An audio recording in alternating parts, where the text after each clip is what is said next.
Então, daqueles 4 princípios que eu havia mencionado, né, os 2 ali são intrínsecos, os 2 últimos. Né? Reconheça essas leis e aceite que elas estão aqui para o seu crescimento. Tá? Não existem leis que lutam contra você. Existe você que luta contra as leis. Então é como lutar contra o universo inteiro. Tá? Tem um outro exemplo bastante interessante também. Imagina que você está indo numa grande cidade preso no engarrafamento. Você reclama, você protesta, né? Você reage contra aquilo. Aí vamos entender num contexto um pouco maior. Então o universo inteiro conspirou para te colocar no meio do engarrafamento. E você está lutando contra o universo inteiro. Não tem acaso. Se você está lá, tem alguma coisa para você fazer. Mesmo que seja ser um pouco mais paciente, tá? Jogar uns raios de luz nos outros motoristas que estão meio nervosos. Tá? Tem um princípio, inclusive, da consciência, que é um princípio da física também. Por quê? Porque tudo que é físico, ele também está dentro de nós. Todas as leis da física se encaixam nas leis da consciência. E que diz o seguinte, toda experiência, isso é uma coisa que a física quântica conseguiu observar. Toda experiência ela é influenciada pelo observador. Não existe uma experiência com um resultado X sem que o observador não esteja influenciando essa experiência também. Então, um exemplo que se costuma dar é assim, é a luz. A luz ela é o quê? Ela é matéria ou ela é onda? Tá? Depende do instrumento que você está utilizando para medir, ela pode ser uma coisa e pode ser outra. Então, se você está vivenciando experiências do seu dia que são desagradáveis, saiba que você também tem participação nelas. Isso significa também, não que você seja culpado, porque a culpa ela não é positiva, ela é sempre fardo, mas que você também é responsável.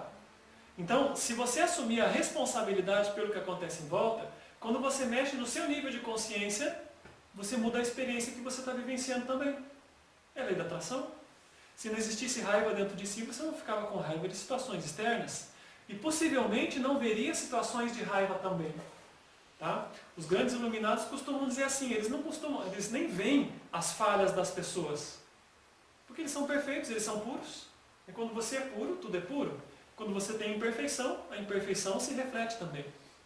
Então, uma vez questionaram para o Krishnamurti algo parecido, né? Diziam para ele assim, mas você não está vendo as guerras no mundo? E ele dizia, as guerras estão dentro de você. Não existem guerras fora, existem guerras dentro de você. Mude os seus conflitos, mude o seu modo de ver e o mundo se altera também. Isso não é diferente também do Gandhi, que dizia, quer mudar o mundo, comece por você.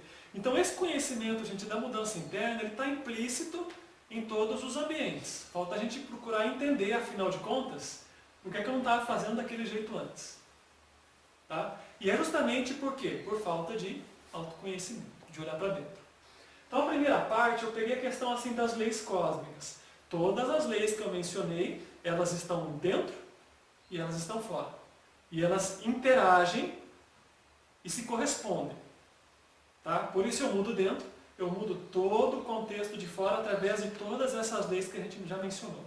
Mas para provocar essa mudança é fundamental o autoconhecimento. Sem isso não tem jeito. Esse fim de semana nós passamos na casa de uns amigos e aí falando um pouquinho de astrologia com eles ele tirou um mapa assim, astrológico muito rápido na internet assim, do mapa dele e tirou do mapa dela. Ele ficou todo contente com o mapa dele, apesar que não era motivo para estar feliz. É apenas quem ele é. E ela que é o contrário, né, que é o oposto dele. Porque o cara, ele é meio leonino, então assim, ele é sempre meio para frente. E a garota, não por uma coincidência, ela tem algo de Capricórnio. Então o Capricórnio sempre é mais contido no jeito dela, na expressão emocional.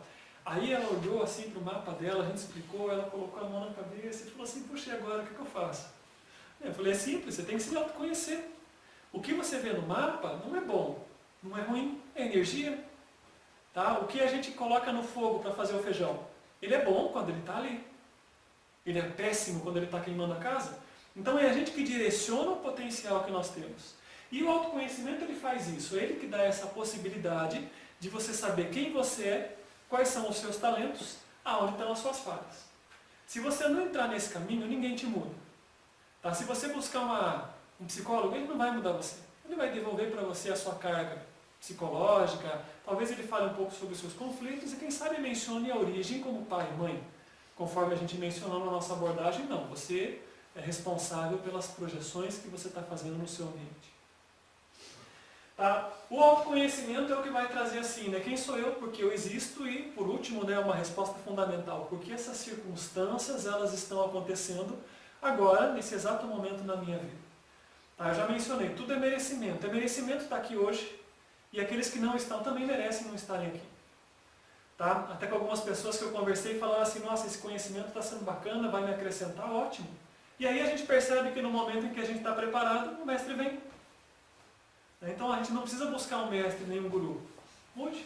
E o mestre vai chegar e vai bater na sua porta. Se você está buscando por algo numa biblioteca, essa biblioteca pode ter 1 milhão de livros. Você vai achar o livro que precisa naquele momento. E se você não estava preparado para o livro que estava do lado, você vai olhar para ele e vai falar, isso aqui não me interessa. Eu passei por experiência assim, que quase 20 anos depois eu olhei um livro que há 20 anos atrás eu tinha desprezado e falei, Deus do céu, eu não tinha visto isso aqui antes, estava quase dentro da minha casa. Então isso acontece com todo mundo. É o nível de consciência que a gente tem que vai determinar essas coisas. Aí vem a importância do autoconhecimento. Tá? Mudar o nível de consciência é a parte mais importante.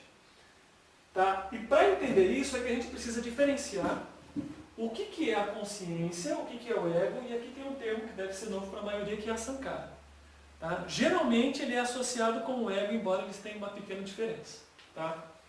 Em termos assim de conhecimento esotérico, a gente diz assim que a consciência é aquela parte imortal, é a chispa divina, tá? É o princípio de alma. Por que se diz que é o princípio? Tem até a própria Bíblia diz assim, com paciência possuireis vossas almas, porque a nossa alma ainda precisa ser lapidada. A gente tem uma parte que é esse princípio que é a consciência. A consciência é aquele fator que diz assim, fazer isso me faz bem, fazer aquilo vai me colocar em problemas. Então vamos avaliar, se a gente está construindo problemas é porque não tem consciência ainda. Tá? A sabedoria antiga diz assim, que nós temos mais ou menos 3% de consciência. E esse número, ele se aproxima muito da neurociência, que diz assim, que nós vivemos mais ou menos 5% conscientes no nosso dia. E os outros 95 ou 97 dentro da sabedoria antiga são inconsciência. Então é justamente por ter muita inconsciência que a gente pensa que está fazendo a coisa certa e não está. E colhe circunstâncias erradas. Então à medida em que a gente vive as circunstâncias que a gente classifica como boas e como ruins, elas é que vão nos trazendo a experiência para que a gente consiga fazer o que é melhor e o que não é o melhor a ser feito. Tá? Eu já mencionei antes, a gente vive num mundo de dualidade. Não tem nada de errado em a gente separar aquilo que deve e aquilo que é melhor não fazer. Tá? Porque a gente buscar a neutralidade não significa dizer assim, cometer crimes não tem nada de errado, eu tenho que transcender a dualidade. Não, isso é ignorância e burrice pura. Significa o quê? A gente sabe que existe criminalidade e a gente sabe que existe uma força opositora, que é a polícia. E que eles vão viver em conflito e quanto mais um cresce, o outro cresce também. É assim que funciona. Tá? Quanto mais o crime se organiza, mais os policiais deixam os seus revólveres calibre 38 e se organizam com pistola, metralhadora e assim por diante. E a coisa vai sempre crescendo. Quanto mais um se desenvolve, mais o outro se desenvolve. Então o fato da gente ter 97% da nossa, vamos dizer assim, do nosso espaço interior tomado pelo ego, ele é bom e ele é ruim. Ele é ruim quando a gente está vivendo dentro dele. Está vivendo no inconsciente, está errando, está tropeçando, está dentro da sombra e não faz ideia disso. E ele é muito bom quando ele se torna professor. Porque não existe mal. Vamos entender mais uma vez, assim, não tem mal. O que existe são lições. E a gente escolhe como quer passar por essas lições, do melhor jeito ou do pior jeito.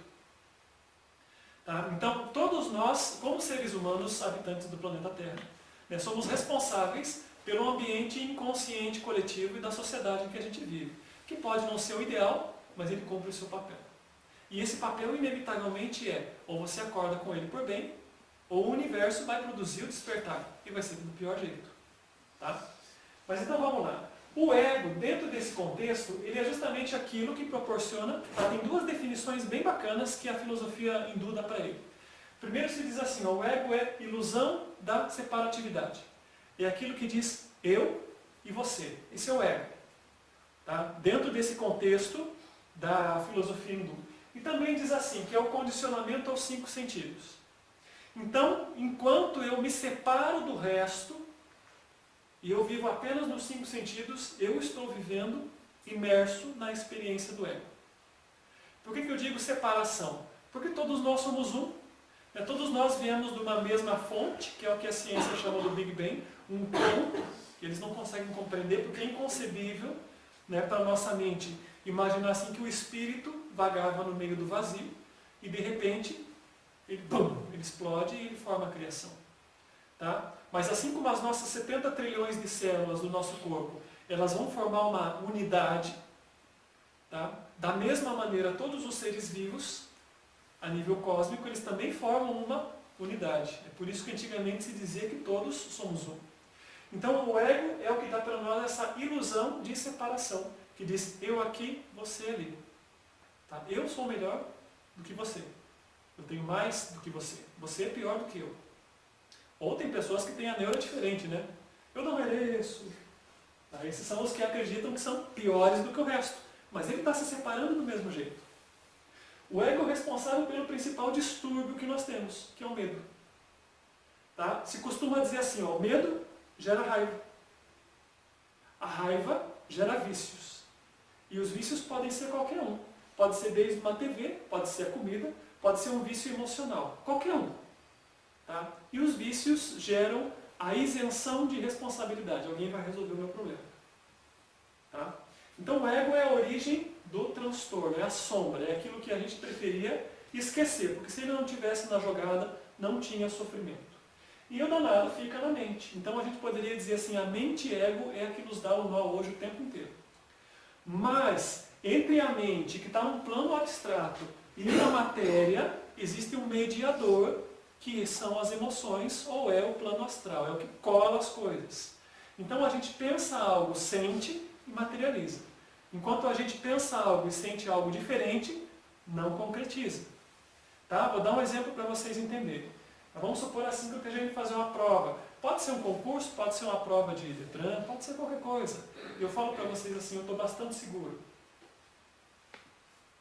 Tá? Eu estou bem tranquilo com a minha prova.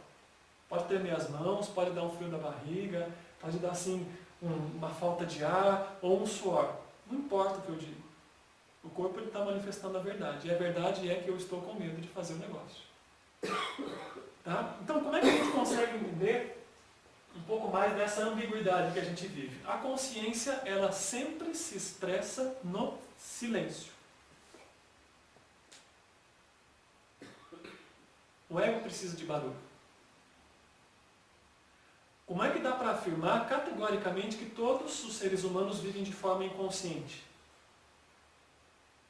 É simples, eles não conseguem parar o fluxo do pensamento. E o pensamento é assim, eu começo a falar sobre as dificuldades que eu tenho em casa e dali a 30 segundos eu já estou me lembrando do restaurante. Estou com uma fome danada, porque já está quase na hora do meio-dia. Daqui a pouco eu me lembro da minha mãe, porque ela não cozinhava bem. E daqui a 5 segundos ou a 5 minutos talvez eu estou chorando porque minha mãe já morreu. Então, esses são os percursos que a mente faz. Ela transforma coisas pequenas em um obstáculo imensurável e intransponível. Sempre são coisas pequenas. Mas na mente ego, sempre vai se transformar numa grande bola de pedra. Tá? Numa grande montanha, e que na verdade não é. Mas ele se passa dessa maneira. E o ego é sempre a fonte do sofrimento. Porque a consciência por si, embora ela sinta a dor, porque faz parte do processo evolutivo, essa dor não é lamentação. Essa dor não é autopiedade. E a humanidade tem muita autopiedade.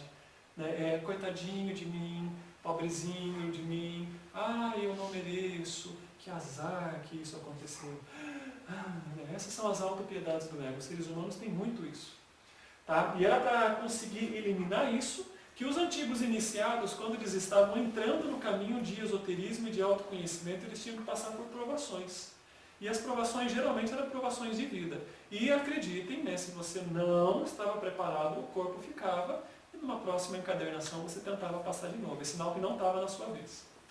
Tá? Hoje em dia as coisas são um pouco mais light, a gente já não passa mais por isso nesse mundo, mas as provações continuam acontecendo no nosso cotidiano. Às vezes, uma pessoa chata na sua convivência é uma grande provação. Tá? Muitas vezes ter que encarar todo dia para um chefe que humilha, que pisa, que é autoritário, se transforma numa aprovação. Muitas vezes o trânsito que o universo conspirou para montar para você ficar preso no meio dele e atrasar o seu compromisso é uma grande provação. Talvez não custe a sua vida, mas pode custar a sua energia, vai custar a sua paciência, tá? E vai de novo criar o medo, a raiva e a isenção de responsabilidade. Não foi culpa minha, foi azar. Tá? O ego é o diálogo interno. Então, se existe diálogo interno, olha, isso é uma coisa interessante de entender, gente. Se tem diálogo interno, se tem falação, se tem blá blá blá, esse é o ego. Fácil.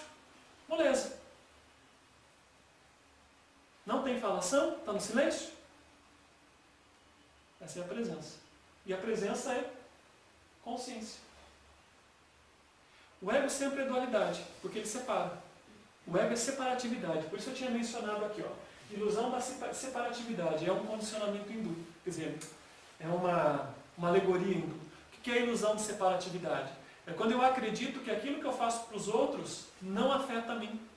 Quando o maior afetado sempre vou ser eu. É mais ou menos assim. É como se uma cobra peçonhenta, ela conseguisse envenenar alguém, mas ela não fabricasse veneno. Não acontece. Então, quando a gente envenena a vida das pessoas com a nossa poluição energética negativa, o primeiro envenenado somos nós. E o contrário também é verdade. Os sábios dizem assim que o iluminado, até o ar que ele respira, ele purifica. Por quê? Porque eu ingiro o oxigênio, passa pelo meu sistema energético e eu devolvo com a minha carga. Então a gente percebe, tem pessoas que são mais sensíveis e dizem assim, nossa, que ambiente bacana, a energia aqui está gostosa. Tem a ver com o ar? Com certeza. Um grupo de pessoas com intenções positivas, até o ar, elas criam com a mesma sintonia, porque sempre tem correspondência, gente. Não tem nada lá em cima que não aconteça aqui embaixo.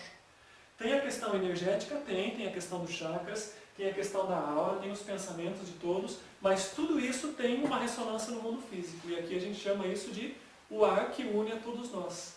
E se a gente for entender que o ar faz conosco algo parecido com o que vivem os peixes debaixo d'água, então todos nós estamos dentro do mesmo ambiente. Tá? E esse ambiente também é moldado pelos nossos pensamentos. Mas voltando à explicação, é o ego que fala parará, parará, parará, parará, parará, o tempo todo, o tempo todo, o tempo todo. Tá? É o ego que cria o que a gente chama assim de impulsos inconscientes. Tá? O que são os impulsos? São aqueles maneirismos que a gente tem que nem percebe. E que às vezes se arrepende depois que fez. Então você está no trânsito, alguém fecha você já freia, faz uma careta feia pro cara e dá um xingão. É um impulso inconsciente. Depois fala, ai Deus do céu, não podia ter feito desse jeito. Mas já, o impulso já foi. Esse é o ego. Tá? Existem impulsos que a gente comete e não sabe por que faz. Isso são condicionamentos, comportamentos. Condicionamentos, comportamentos. O que significa isso? A maneira como eu me sento, a maneira como eu respiro, a maneira como eu me expresso, todos eles estão condicionados. A maneira como eu me alimento, aquilo que eu faço na minha vida, em termos de relacionamento, em termos de profissão, em termos de tudo. Existem condicionamentos que às vezes podem ser positivos, mas a gente tem que criar hábitos para isso. Então, por exemplo, sentar numa cadeira com as costas retas é algo que a gente tem que aprender, porque no começo dói. Então a gente evita um pouco esse tipo de coisa e fica mais relaxado. Aí você tem que condicionar algo positivo. Mas os condicionamentos do ego são aqueles que geralmente levam a gente para circuitos em que a gente não gostaria, que é a repetição, que é a mecânica da vida. Tá? Vou dar um exemplo melhor para vocês entenderem. Eu conheço pessoas que dizem assim, toda vez que eu entro num relacionamento, ele fica dourado até os 3 meses. Depois disso, os problemas começam e com 6 meses eu troco de namorado. Ou de namorado, podia ser qualquer um. Aí eu entro num novo relacionamento, está tudo perfeito. E depois de 3 meses a coisa começa de novo. O que significa isso? Esse é o ego. Condicionamentos no comportamento. Você começa a ver os defeitos na pessoa, que são os seus próprios, que é o mecanismo de projeção. E desgosta. Tem pessoas que têm uma repetição em termos de trabalho. Tá? Eu fico 1 ano no meu trabalho e depois de 1 ano eu me canso e eu vou para outro lugar. Aí está tudo legal, o chefe é bacana, os colegas são legais, e de repente depois de 1 ano tudo começa a andar para trás de novo. E eu não sei o que acontece. Isso são comportamentos repetitivos que o ego faz. Tem pessoas que andam por ciclos. Tá? Esses ciclos são assim, independente químico. Tem períodos em que ele está bem, tem períodos em que ele está mal. Tem períodos em que ele está limpo, tem períodos em que tem recaída. Esses são os períodos, até essas oscilações na vida, são os comportamentos que o ego faz a gente entrar. Por quê? Porque você não tem controle, você não tem uma tomada de consciência. Você continua repetindo os mesmos erros. Repetição de erros é o ego. Como é que você faz para interromper o ciclo de erros? Primeiro você tem que se autoconhecer. Porque afinal de contas o ego não é uma entidade separada de você, é você. Ego e inconsciente são a mesma coisa, tá? Aonde está o meu inconsciente agora? Aqui. Nesse mesmo momento, eu estou expressando tudo o que eu sou, de forma consciente ou de forma inconsciente. Agora, você consegue sentir a sola do pé? Ah, agora consegue. E antes disso? Não sentia. Por quê? Ela não estava ali? Estava ali o tempo inteiro. Só que a nossa atenção estava em outro ponto. Tá? E a palma da mão. Agora a gente consegue, lógico. Topo da cabeça. Uau! Ela estava ali o tempo inteiro. Mas a nossa mente ela é focal. Ela determina aquilo que ela quer em função da atenção. Quando o ego ele vive em termos... Quando o nosso inconsciente ele já foi determinado a manter a atenção em pontos negativos da nossa vida, tudo que a gente vê são sola do pé. Ao invés da gente olhar o quadro que muitas vezes está na nossa frente.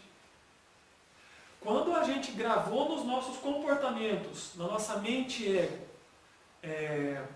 que o mundo ele é difícil, ele é caótico e ele é complicado, tudo que a gente vai encontrar são dificuldades e problemas. E aí a gente se pergunta assim, quem quer ser feliz? Eu acho que é a terceira vez que eu pergunto hoje, todo mundo quer. Mas enquanto essa inconsciência ela fizer parte de você e ela tiver com informações negativas gravadas lá dentro, você vai expressar informações negativas na sua vida. Problemas, dificuldades de relacionamento. E nós estamos aqui num curso voltado para a espiritualidade, preguiça de meditar. Tá? Inconsciência espiritual, nossa, eu tenho que me auto-observar. Aí foi isso o dia inteiro e você nem olhou para dentro de si. Porque o inconsciente ele está adormecido. Sempre. Inconsciência é adormecimento espiritual. São a mesma coisa. Tá? E tem um outro termo que é novo para quase todos, que é a Sankara. Tá? A Sankara ela é tida como um dos mais importantes termos sânscritos da filosofia hindu. Tá? O Eckhart Tolle, para quem quiser estudar o material dele, é excelente. Ele chama a Sankara de corpo de dor. Porque ele buscou simplificar o conhecimento e trazer assim com termos que tivessem mais fáceis no entendimento de todos. Tá? Dentro do esoterismo gnóstico, a gente diz que as sankaras são as impressões que a gente não transformou. Tá? E elas vão se transformar dentro de você em agitação. Elas são fruto da inconsciência que a gente vive e ela alimenta os condicionamentos do ego. Por quê? O ego tem mais como é que se diz? Um equivalente para ele, uma palavra equivalente que chama-se memória. O ego são memórias. E a memória busca sempre se repetir para continuar existindo. Então o ego é repetição de memórias. E essa repetição, essa necessidade que a gente tem de repetir coisas inconscientemente, ativa a Sankara no nosso corpo. Já vou explicar aqui, quer ver? O mecanismo fundamental da Sankara é o seguinte: você tem um acidente de carro. Tá? Cada vez que você passa por esse local, você se sente desconfortável e uma onda de medo surge no seu corpo. Essa onda de medo é o que os hindus chamam de Sankara. É a sensação no seu corpo, boa ou ruim. Isso é o Sankara. A marca traumática impressa na sua mente depois do acidente, tá? É o Sankara. É aquela marca traumática que cada vez que você passa ali você se sente desconfortável. Tá? O mal-estar que acontece cada vez que você dirige naquele lugar é uma reação, a gente chama isso de emoção. E por último, a tendência da Sankara é sempre gerar uma nova onda de medo cada vez que você passa naquele local. Tá? Eu vou trocar isso aqui em miúdos. As Sankaras são as sensações que a gente tem em nosso corpo. Só que são as sensações negativas que a gente tem em nosso corpo. Da seguinte maneira. Deixa eu explicar um pouco mais aqui. Cada vez que a gente sente um desejo, ou a aversão, nós estamos alimentando sankaras dentro de nós, que é um mecanismo que alimenta a nossa inconsciência, a inconsciência do ego. Tá? Então, desejo. Que coisas trazem desejo para nós? A humanidade vive em desejos pequenos e fáceis da gente entender. Prazeres sexuais, bens, dinheiro, comida. Isso é desejo. Eu desejo de ter mais daquilo. Agora, quando a gente vive no medo de não ter prazeres sexuais, de não ter comidas extravagantes, de não ter dinheiro e de não ter bens, você também está na sankara. Então a sankara tem dois mecanismos básicos: a avidez por ter algo e a aversão por não ter aquilo. Tá? Imagina que eu conheço uma pessoa muito querida. Eu estou ansioso, eu não vejo a hora dessa pessoa se encontrar comigo. A ansiedade é a avidez. E pelo contrário, eu posso ter alguém que eu odeio, que eu detesto. Isso é aversão. Então o que é o sankara? O sankara, como é que a gente consegue entender isso naquele estudo que nós fizemos antes? Tá? O sankara é não aceitação do momento presente. A avidez por ter algo é você querer que o futuro se manifeste já. E a aversão é quando eu não quero que aquilo que já acontece esteja se manifestando. Então a sankara, ela significa, entre outras coisas, o desejo e o ódio. A busca pelo prazer e a aversão ao sofrimento. Dualidade. Por isso que, mais uma vez, Buda falava que a gente tem que buscar encontrar o caminho do meio. Tá? E os antigos textos hindus dizem assim que o final da nossa libertação, né, a nossa iluminação espiritual, ela vem com a eliminação do sankara, que significa o quê? Sem aversão e sem desejo. Então, é por isso que a gente não compreende esse nosso mundo em que as pessoas elas estão cercadas disso. Elas querem coisas. O mecanismo fundamental do ego é querer coisas e ter medo de não ter as coisas que eu quero. É só isso. E na raiz disso tudo a gente vai encontrar o desejo. Que é, como Buda dizia, a origem de todo o sofrimento.